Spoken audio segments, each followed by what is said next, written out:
Pessoal, vamos começar as sessões técnicas agora com o aluno Wagner da Silva, cujo título de sua palestra é Análise de Robustez em um Modelo Separador Linear. O Wagner ele é formado em Engenharia da Computação pela Universidade Federal de São Carlos e possui mestrado em Ciência da Computação e Matemática Computacional pela Universidade de São Paulo. E atualmente ele é aluno de doutorado da CAP. Wagner, muito obrigado por ter aceito o nosso convite, né? Você tem 10 minutinhos para apresentar. Aí, se passar, eu entro em contato com você no chat, tá? E 5 minutos para as perguntas. Então, eu passo a palavra para você. Tá bom, tá ótimo. Primeiramente, agradecendo a oportunidade aí, a presença de todos e dar os parabéns aí a todo mundo da organização. Esse ano foi extremamente atípico, né? Todo mundo está se reinventando e se não fosse o pessoal da comissão aí, esse evento não estaria acontecendo, tá? Então, parabéns aí por todo esse empenho, tá, gente? Bem, vamos lá. Entrando aqui no assunto, esse daqui é um trabalho que a gente começou a fazer no meu estudo dirigido, ou estudo orientado, alguns chamam de estudo dirigido, outros chamam de estudo orientado. Só para explicar um pouco melhor, na CAP, no doutorado da CAP, você tem a possibilidade de você fazer um estudo que vai durar um período, né? No INPE tem 3 períodos ao longo do ano. Ele pode durar um período e você pode atribuir ele 1, 2 ou 3 créditos. Então, seria similar aos créditos da disciplina. A grande vantagem é que você pode alinhar com o seu orientador, de repente, um tema de estudo, e já adiantando que você pode utilizar na sua tese ou na sua qualificação. Então, fica a dica aí, quem entrar no programa de doutorado da CAP, você tem essa possibilidade, seria interessante utilizar. No nosso caso, a gente fez uma prova de conceito, né? E o título é Análise de Robustez em um Modelo de Separador Linear. Separador aqui, computacionalmente falando, a gente está falando de classificação, tá? Ele é linear porque a gente fez uma pequena prova de conceito, a gente fez um separador por retas. Então, por isso que a gente tem aí separador linear. E você pode pensar modelo separador linear, porque a gente tem uma lógica, a gente fez um programinha que tem toda uma lógica que ele utiliza, então, esses separadores, esses classificadores por reta. Então, o modelo separador linear, a gente pode entender como um classificador, que é o programa que faz a classificação. E, com base nele, nos dados que nós tivemos, a gente queria ver o quão robusto ele é ou como ele se comporta quando a gente tem erro na entrada, quando um dado veio mal lido, ou outros tipos de incertezas, né? E ver como isso se propaga na saída. Então, a gente analisa a robustez dele através disso. Então, vamos lá, passar aqui. Na primeira aula do professor Rafael Santos aí, que ele introduziu aí nesse workup, ele até disse que não gosta muito de usar esse exemplo, né, mas é um exemplo batido e didático, que é de um conjunto de dados do tipo de flor chamado íris. No caso, foram pegas 3 tipos de íris: íris versicolor, íris setosa, íris virgínica, e tinha 50 dados, 50 indivíduos de cada um desses tipos de flor, né? E foi medir, então, a sépala e a pétala, né? Então, esse é um conjunto de dados que é disponível aí livremente. E, então, foi utilizado para fazer uma classificação. O que é uma classificação? Está relacionado a uma categorização. Então, você pega objetos ou ideias e, de alguma forma, por alguma característica, você diferencia eles. Então, envolve a separação dos elementos em classes. Por isso, então, o nome classificação. Você vai ter uma ou mais classes que você vai querer separar. Que, no caso aqui, são grupos ou indivíduos com características, grupos de indivíduos com características específicas semelhantes, tá?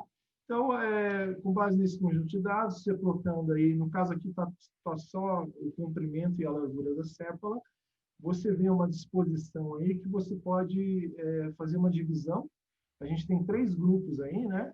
O grupo vermelho, o grupo verde e um grupo roxo, cada um representando um tipo de íris.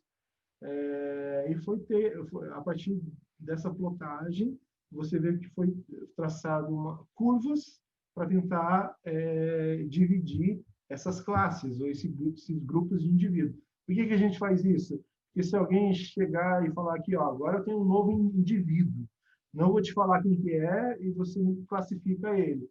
Então, a gente vai pegar o comprimento e a largura da sépola, ver onde ela se enquadra, e o grupo que ela se encaixar é o grupo que provavelmente ela é. Então, esse é o conceito de classificação. No nosso caso, no nosso estudo, a gente pegou dados de alagamentos na cidade de São Paulo. Existe um órgão do município de São Paulo chamado CGE, que é o Centro de Gerenciamento de Emergências Climáticas. Tá? Ele foi criado depois que teve uma inundação enorme lá no Jabaquara. Enfim, foi um alagamento muito grande. Isso está na página do CGE, ele conta a história, né? E a partir daí eles criaram esse grupo para tentar prever alagamentos em vias e o que pode ser antecipado para que o trânsito, por exemplo, da cidade de São Paulo não se torne um caos. Esse conjunto de dados aí foram 2 anos, 2015 e 2016, 1928 eventos cadastrados. Chegou, na realidade, para a gente uma planilha Excel com 1928 linhas, onde a gente tem, então, o logradouro que teve a interdição. Então, por exemplo, na Avenida Paulista, na altura 1500, do dia tal, ficou alagado das 12 horas até as 17 horas. Então, a gente tem essa informação numa linha e, adicionalmente, a gente tem um latilongo, que eles colocaram lá. Então, tem uma referência geolocalizada. Então, esse conjunto de dados que a gente teve. Aqui uma foto interna do CGS, para vocês verem. Tá? Do vidro para dentro é o CGE, uma salinha pequena, pouca gente. E do vidro até o telão lá é o pessoal da CIT, Centro de Engenharia de Tráfego de São Paulo. Você vê que eles trabalham em conjunto, né? E na foto à direita aqui você tem um gráfico aí mais ou menos falando que o CGE divulga informações para várias outras entidades do município de São Paulo. Aqui a gente pegou, só para ter uma ideia aqui, os pontos em verde são os 1928 entradas, os vermelhos são os pluviômetros mais próximos, né? Tem cerca de 70 pluviômetros aí na cidade de São Paulo, e a cidade de São Paulo é delimitada aí por essa linha preta. Todo mundo fala que São Paulo, o município de São Paulo tem a forma de um cachorrinho, realmente tem, você vê as duas orelhas, a boca dele aí. Então, aqui para ter uma ideia das ocorrências e dos pluviômetros. Daí a gente escolheu um pluviômetro ao acaso, não foi o que mais leu as ocorrências, nem o que menos leu. Na verdade, foi o terceiro pluviômetro no ranking. E a gente pegou 4 pontos referentes a ele, que estão aí com o rótulo de 1. Esses pontos são pontos que, quando choveu, deram alagamentos. No eixo X e no eixo Y, a gente pegou pluviometria, então, o quanto caiu de milímetros de chuva em 2 horas, e no eixo Y, o quanto que caiu em 96 horas. A gente tem vários outros dados de pluviometria, mas a gente pegou isso para ter uma base inicial. E a nossa base só tem positivo. A gente seria um mais 5 como zero aí, a gente criou, na realidade, porque a base que a gente está analisando não tem. O que está lá é o que aconteceu. Mas a gente supôs que esses 5 pontos seriam chuvas que não causariam alagamentos. Tá? A nossa ideia, então, a gente consegue criar retas que classifiquem esses 2 conjuntos de forma adequada, ou seja, abaixo da reta a gente tem os níveis de chuva que provavelmente não ocasionam alagamento, e acima delas a gente tem o que deveria ocasionar alagamentos. Tá? O que a gente pensou, então? Então, vamos perturbar os dados de entrada para ver como essa classificação ainda se comporta. Você pode ver que, então, a gente está gerando ruídos aleatórios nas entradas. Em determinado momento, essa linha não mais funciona como um classificador, porque o 1 foi para o lugar onde está a região do 0 e vice-versa. Tá? Então, essa foi a nossa ideia de introduzir ruídos e ver o que acontece. A gente, então, fez o nosso método, né? A gente pegou esse gráfico e fomos varrendo de passo de ponto 1 em ponto 1, e vendo as retas que poderiam nos dar a solução de classificação, tá? Então, a gente obteve daí, a partir daí, esse que a gente chama de gráfico de contorno. Perceba agora que a gente não está vendo mais milímetros de chuva, a gente está vendo, na realidade, as variáveis, os coeficientes A e B da nossa reta y igual a x mais b. Então, a gente passou de dados de chuva e agora a gente tem um espaço dos nossos coeficientes. Qualquer ponto aqui dessa região vai te dar uma reta e a cor indica quanto de erro ela tem. Então, por exemplo, se eu pegar aqui próximo do zero, está 5 a cor dele. Significa que ele erraria em 5 elementos dos 9 que a gente tem. A gente tem 9 pontos, né? Então, o que chamou a atenção aqui para a gente é essa área que eu está em vermelho agora, que é a área na qual a reta passa e todos os pontos que seriam 0 estão debaixo dela, e todos os pontos que devem ser 1 estão acima. Então, essa é a nossa área de estudo aqui, tá? Colocando aqui um exemplo, né? Colocando o ruído, a gente vê que a mediana começa a se afastar. No primeiro quadro aqui, à esquerda, ao topo, a gente tem a situação sem nenhum ruído. Então, a gente tem a média em torno de menos 1 aqui, né? Então, o y seria menos 1x mais 1b, mas a média seria menos 1. A partir do momento que a gente coloca o ruído, a gente vê que a mediana, a média, ela começa a se distanciar da média original, que seria sem ruído, tá? Aqui também a mesma coisa para o B, que se comporta mais ou menos da mesma forma. Colocando num gráfico, a gente percebe que, à medida que o ruído vai aumentando, o coeficiente A é um pouco mais robusto, né? Ele permanece mais ou menos no valor inicial que deveria ser. Mas o B, a gente vê que se distancia absurdamente, tá? Então, com base nisso, a gente começou a analisar aquela região de interesse.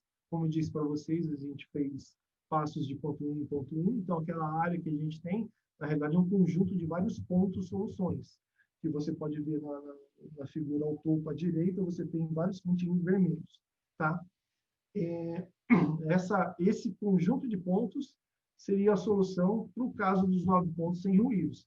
À medida que a gente vai aumentando o nosso nível de ruído, você vê que os pontinhos vermelhos, o conjunto de pontinhos vermelhos vai diminuindo. E, no último caso, os pontos que restam são os mais acima. Tem cerca de 6 pontinhos acima, são os únicos pontos com ruído em torno de 60% ou mais, ainda são soluções originais, são pontos que servem para todos os ruídos, tá? Então, aqui a gente chegou numa conclusão, que é exatamente o que a gente quer, um dos pontos que a gente quer destacar aqui, que intuitivamente, se a gente fosse pensar, eu acharia que os pontos mais robustos de solução dessa área que tem o zero seria o centroide da área. E não é, nesse caso, não é, está mais acima, esse conjunto de 6 pontos, tá? Correndo um pouco aqui, só para terminar, que o tempo já estourou, né? Aqui é outro gráfico, indicando que à medida que a gente vai aumentando o número de ruídos, aquele número de pontos, inicialmente em vermelho, vai caindo de coisa de 780, ele vai caindo para perto de 400, indicando que o ruído interfere sim na saída e está denegrindo a saída inicial e o conjunto de pontos originalmente que seriam soluções, tá? As conclusões desse estudo que a gente teve, primeiro, que cai no que o professor Rafael Santos falou, né? Foram identificados vários fatores que introduziram erros na construção do dataset, nesse experimento preliminar, que serão evitados no desenvolvimento da tese. Ou seja, são aqueles 60% do tempo gasto, 60% pelo menos, né? Do tempo gasto para você pegar o dado, para você entender, para você tirar os eventuais erros, os outliers, né, que são os dados discrepantes, e você ter uma quantidade de dados, você fala, não, isso daqui parece ser relevante, não tem mais nenhum erro na nossa entrada de dados. Então, aqui, destacando esse ponto.